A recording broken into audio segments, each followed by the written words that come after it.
Hello friends, എല്ലാവർക്കും സുഖമല്ലേ? Office കഴിഞ്ഞ് ഞാൻ തിരിച്ചു വന്നപ്പോഴേക്കും നമ്മുടെ ഡോറിൻ്റെ ഫ്രണ്ടിലൊരു ഡെലിവറി ബോക്സ് ഇരിക്കുന്നു. അപ്പം അതെന്താണെന്ന് നോക്കിയപ്പോഴത്തേക്കും ഒരു ദോശത്തവ ഞാൻ ആമസോണിൽ നിന്ന് ഓർഡർ ചെയ്തിട്ടുണ്ടായിരുന്നു. ഒരു കാസ്റ്റ് ആൻഡ് ദോശത്തവയാണ്. 12 ഇഞ്ചിൻ്റെ അത്യാവശ്യം വലുപ്പമുള്ള ഒരു ദോശത്തവയാണ്. കാണാനൊക്കെ അപ്പിയറൻസ് വൈസ് നല്ലതായിരുന്നു. ഇനി ഇത് സീസൺ ചെയ്തെടുക്കണമെന്ന് അവരതിൽ എഴുതിയിട്ടുണ്ടായിരുന്നു. അതിനെക്കുറിച്ച് എനിക്ക് വലിയ ധാരണയൊന്നുമില്ലായിരുന്നു. ഞാൻ എന്ത് ചെയ്തെന്ന് വെച്ചാൽ സ്റ്റൗവ് നല്ല ഹൈ ഫ്ലെയിമിലാക്കിയിട്ട് നിറയെ ഓയിൽ സ്പ്രെഡ് ചെയ്തു. പിന്നെ ഹീറ്റ് ഒന്ന് ബാലൻസ് ചെയ്യാനായിട്ട് പതുക്കെ അതൊന്ന് തുടച്ചു കൊടുത്തു. എന്നിട്ട് അതിലേക്ക് ദോശ നമ്മൾ ചുട്ടു. എനിക്ക് പറ്റുന്ന അത്രയും ഒരു റൗണ്ട് ഷേപ്പിലാക്കി എടുത്തിട്ടുണ്ട്. എന്നിട്ട് നമ്മൾ അതിൽ ഗീ കുറച്ച് സ്പ്രെഡ് ചെയ്തു.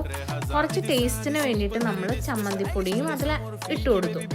എന്നിട്ട് അത് ഞാനിങ്ങനെ വിടിയിപ്പിക്കാൻ നോക്കിയപ്പോൾ ഒരു ചെറിയ ഭാഗം മാത്രം വന്നില്ല. പിന്നെ ചുട്ട ദോശയൊക്കെ സൂപ്പറായിരുന്നു. നല്ല ക്രിസ്പി ആയിരുന്നു, ടേസ്റ്റി ദോശയായിരുന്നു.